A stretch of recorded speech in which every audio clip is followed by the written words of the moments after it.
Church Creek is a 1,300-acre subwatershed to the South River. And so there's a lot of historic development that has occurred there. It's about 50% impervious surfaces.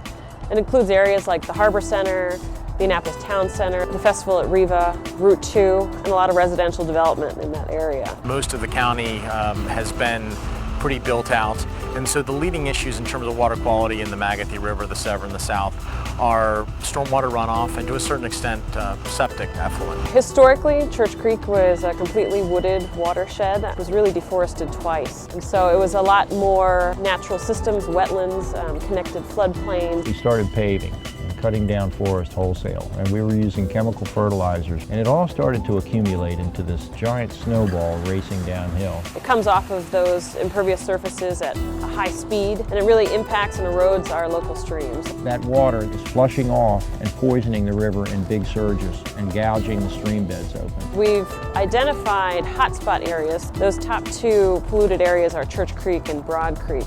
Look at all the sources of pollution, at what habitat has been lost over the years, and what habitat we can get back. Anne Arundel County's been at the leading edge of innovation in terms of stream and wetland restoration for the past decade. But to get them back, we need water quality.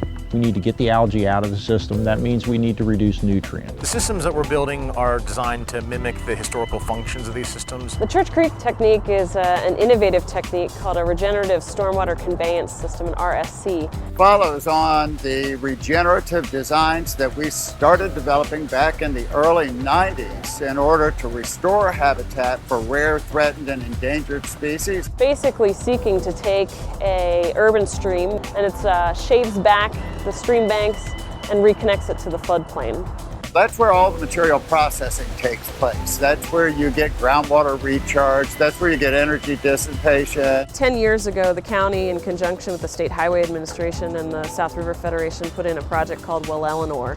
And that project, 10 years later, has been incredibly successful. So we really try to take a whole ecosystem approach to understanding what should be growing on site, what historically was there 500 years ago. We reconnect 5 or 6 acres, which had been disconnected for so long, and we lost all that ecological value. Create habitats for plants and wildlife that spread water frequently over a large area. You really utilize the floodplain where currently it's disconnected. That's where you get the great increase in time of concentration, and then that prevents downstream flooding. So a pipe system or a conveyance system, begins to degrade the moment that it goes into the ground. With these systems, they're as weak as they possibly can be at the instant they go in the ground, but then they get stronger over time as the vegetation knits the soil together.